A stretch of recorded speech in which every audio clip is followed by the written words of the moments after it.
Malam itu, kereta jurusan Jakarta-Surabaya berangkat dari stasiun tepat pukul 23. Seorang pria bernama Andi naik ke dalam gerbong ekonomi, duduk di kursinya, dan menatap keluar jendela. Kereta malam selalu membuatnya tenang, meski sebagian orang enggan naik karena suasananya yang sepi dan menyeramkan. Namun ada yang aneh malam itu. Saat kereta mulai melaju, Andi melihat melalui kaca jendela. Ada satu gerbong tambahan di bagian paling belakang. Ia yakin sebelumnya tidak ada gerbong itu saat kereta masih di peron. Rasa penasaran mengalahkan rasa takutnya. Saat sebagian besar penumpang terlelap, Andi berjalan pelan ke belakang kereta. Lampu-lampu redup berkelip, dan suara tek-tek roda kereta di rel terasa semakin menusuk telinga. Begitu sampai di pintu penghubung, Andi menarik napas panjang lalu masuk ke gerbong tambahan itu. Di dalamnya, suasana berbeda jauh dengan gerbong lain. Lampunya redup kekuningan, kursinya tua penuh debu, dan penumpangnya berpakaian aneh, seperti dari zaman dulu. Ada wanita berkimono lusuh, pria berseragam tentara, bahkan seorang ibu yang menggendong bayi berwajah pucat. Andi berdiri kaku, jantungnya berdegup kencang. Semua mata penumpang di gerbong itu menatapnya tanpa berkedip. Salah satu dari mereka, seorang pria dengan wajah pucat kehijauan, menyeringai dan berkata lirih. "Kau bukan seharusnya di sini." Andi ingin lari, tapi pintu gerbong tiba-tiba menutup sendiri. Ia merasakan tangan-tangan dingin meraih lengannya, menariknya semakin dalam ke kursi kosong. Saat terbangun, kereta sudah berhenti di stasiun berikutnya. Petugas menemukan Andi pingsan di lorong antar gerbong, tepat sebelum gerbong terakhir. Anehnya, menurut catatan resmi, tidak pernah ada gerbong tambahan di rangkaian kereta malam itu. Namun sejak malam itu, Andi tidak pernah lagi naik kereta, karena setiap kali ia melintas di rel, ia masih melihat bayangan gerbong tua yang seakan menunggunya untuk naik kembali. Beberapa minggu setelah kejadian menyeramkan itu, Andi berusaha melupakan pengalaman buruknya. Namun mimpi buruk terus menghantuinya, selalu gerbong tua yang sama, dengan wajah-wajah pucat menatap kosong ke arahnya. Suatu pagi, ia mendapat kabar mengejutkan dari seorang teman lama, Pak Jaya.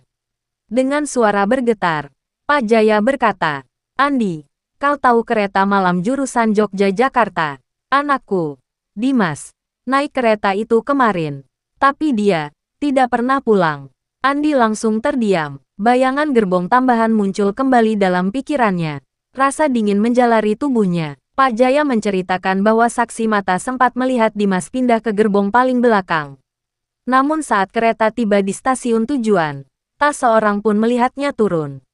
Lebih aneh lagi, petugas tidak menemukan barang-barangnya. Andi mulai merasa bahwa rahasia gerbong tambahan itu belum selesai. Ia teringat wajah pucat yang pernah berbisik kepadanya, "Kau bukan seharusnya di sini." Kini ia yakin, gerbong itu bukan hanya sekadar bayangan, melainkan semacam ruang transit bagi arwah-arwah yang belum sampai ke tujuan akhir mereka. Dan siapapun yang masuk, tidak akan pernah kembali. Setelah mendengar kabar putra temannya, Dimas, tak pernah pulang usai naik kereta, Andi merasa hatinya tidak tenang. Malam itu ia mendatangi stasiun lama, tempat kereta malam biasa berhenti.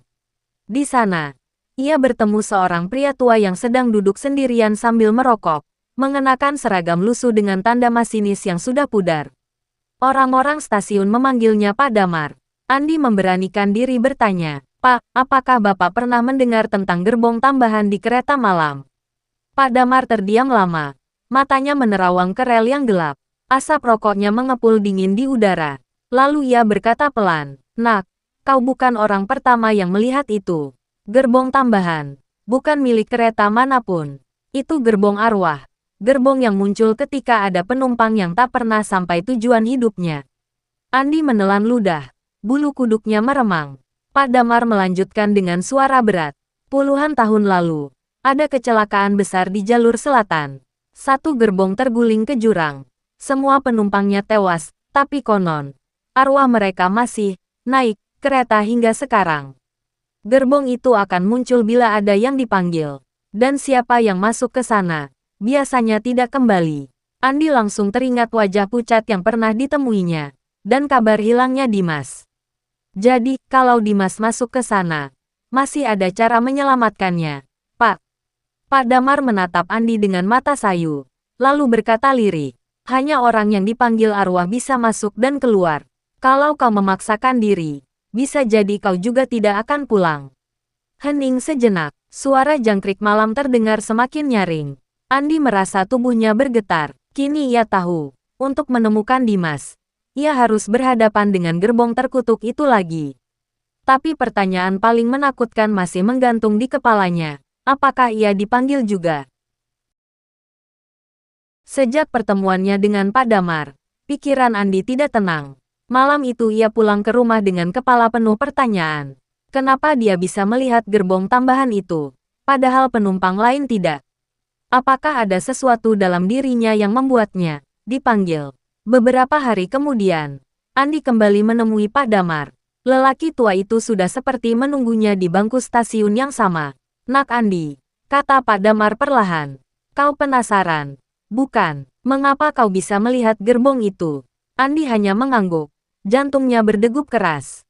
Pak Damar mengisap rokoknya dalam-dalam.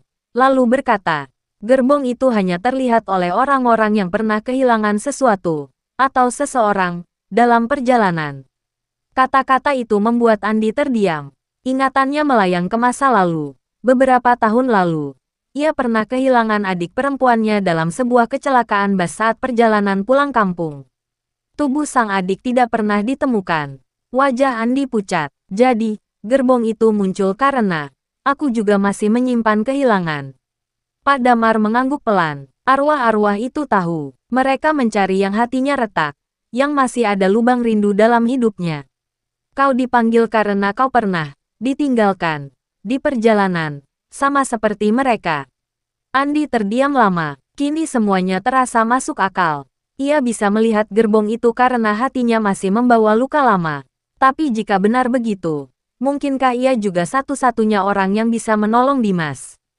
Pak Damar menepuk pundaknya dengan tangan bergetar. Hati-hati, nak. Kalau kau benar-benar melangkah masuk, ingat, jangan sekali-kali menoleh ke belakang. Andi menatap rel yang gelap di depan stasiun.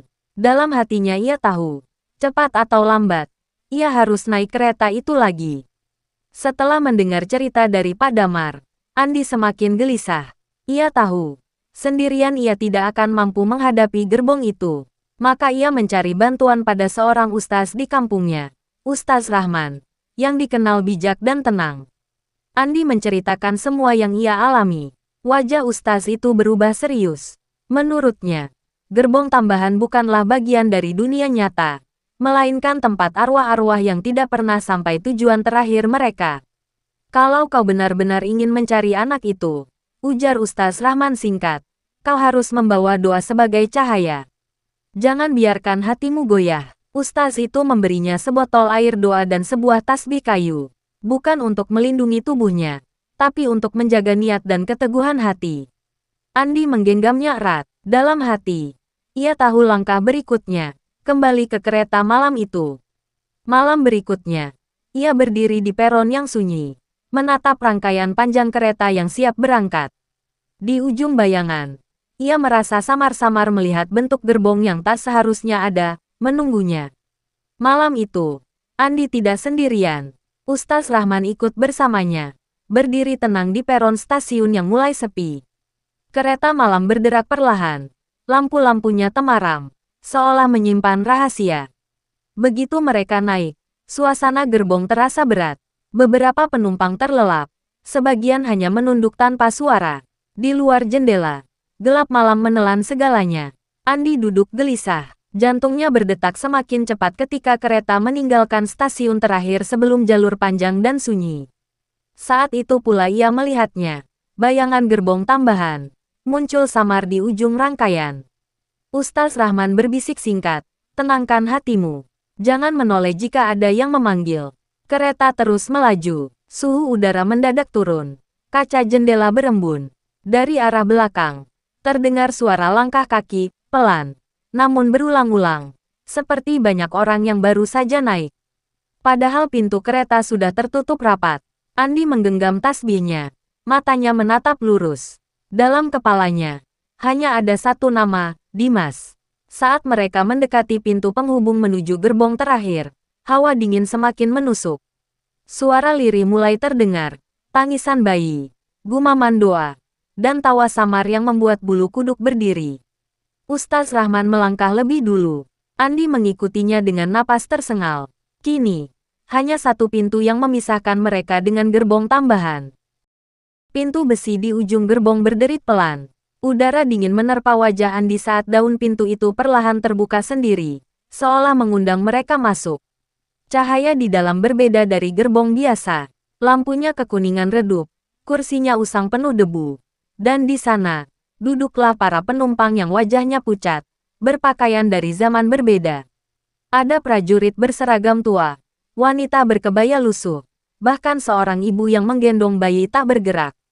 Semua menoleh bersamaan ke arah Andi dan Ustaz Rahman. Tatapan kosong itu menusuk hingga ke tulang. Andi hampir melangkah mundur, tapi Ustaz Rahman menepuk lengannya singkat. Ia lalu melafalkan doa lirih. Suaranya bergema di tengah hening mencekam. Di sudut dekat jendela, Andi melihatnya. Dimas, duduk kaku dengan mata kosong. Wajahnya pucat seperti para penumpang lain. Namun ia masih mengenakan seragam kerja yang sama saat terakhir terlihat. Jantung Andi seakan berhenti. Inilah saatnya. Namun tiba-tiba, beberapa penumpang lain mulai bangkit. Tubuh mereka goyah. Kaki mereka menyeret lantai. Mendekat perlahan seolah ingin menghalangi. Suara mereka berdesis bersamaan. Tinggalkan dia. Dia sudah menjadi bagian dari kami. Ustaz Rahman berdiri tegak. Terus melantunkan doa. Sementara udara semakin berat. Lampu-lampu berkelip. Dan bayangan gelap merayap di dinding gerbong. Andi tahu, jika ia ragu barang sedetik saja, Dimas akan hilang untuk selamanya. Dengan langkah gemetar, Andi maju ke arah kursi di mana Dimas duduk. Suara doa Ustaz Rahman menggema, menahan arwah-arwah lain agar tidak semakin dekat. Dimas, suara Andi serak, nyaris tenggelam oleh dentuman roda kereta di rel. Bangun, ikut aku pulang. Mata Dimas perlahan berkedip. Tapi tatapannya kosong, tubuhnya kaku, seolah setengah berada di dunia ini, setengahnya lagi sudah menyatu dengan gerbong terkutuk itu. Andi menggenggam tangannya, dingin, seperti menyentuh batu nisan basah. Ia menarik dengan sekuat tenaga. Saat itu, arwah-arwah lain berteriak bersamaan.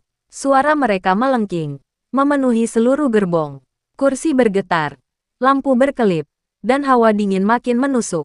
Dimas sempat tersentak, mulutnya terbuka seolah ingin berkata sesuatu. Namun tubuh-tubuh pucat itu mulai meraih lengan dan bahu Andi, menariknya agar ikut duduk bersama mereka. Jangan lepas, seru Ustaz Rahman. Suaranya tegas sambil terus melantunkan ayat-ayat. Cahaya samar mulai memancar dari tasbih di tangan Andi, seolah doa menyalakan jalan keluar. Dengan satu tarikan terakhir, Andi berhasil menarik Dimas berdiri. Tubuh Dimas goyah. Matanya masih kosong, tapi kakinya kini berpijak di lantai yang sama dengan Andi. Pintu gerbong tiba-tiba bergetar keras. Suara-suara berbisik semakin dekat, seolah seluruh arwah berusaha merebut kembali. Ustaz Rahman berteriak singkat, "Sekarang, keluar!" Andi memeluk Dimas erat-erat, lalu berlari melewati pintu penghubung. Begitu pintu menutup, suara jeritan dari dalam gerbong tambahan menggelegar. Lalu, hening. Andi terengah-engah di lorong. Dimas limbung dalam pelukannya. Saat ia menoleh ke belakang, gerbong tambahan itu sudah tidak ada. Hanya rangkaian kereta biasa, seolah semuanya hanyalah mimpi buruk. Kereta akhirnya tiba di stasiun tujuan. Andi menuntun Dimas yang masih lemah, sementara Ustaz Rahman berjalan di samping mereka dengan wajah tenang. Meski berhasil keluar, hawa dingin dari gerbong itu masih terasa menempel di tubuh. Di peron, mereka mendapati Pak Damar sudah menunggu. Seakan tahu bahwa malam ini sesuatu terjadi, pria tua itu berdiri dengan mata sayu. "Syukurlah kau kembali, Nak," ucapnya pelan saat melihat Dimas masih hidup, meski pucat. Dimas hanya terdiam. Tatapannya kosong sesaat sebelum menunduk. Ia belum benar-benar pulih. Ada sesuatu dalam dirinya yang seolah tertinggal di sana. Ustaz Rahman menatap Andi dan Pak Damar, lalu berkata singkat, "Ini baru permulaan. Gerbong itu akan terus mencari penumpang baru. Keheningan melingkupi mereka. Suara peluit kereta lain terdengar samar, disusul angin dingin yang berhembus lewat rel. Andi menggenggam tasbih kayu di tangannya, menyadari satu hal, malam ini mereka menang. Tapi gerbong tambahan belum benar-benar hilang. Dan entah kapan, ia mungkin akan muncul kembali, menunggu penumpang berikutnya.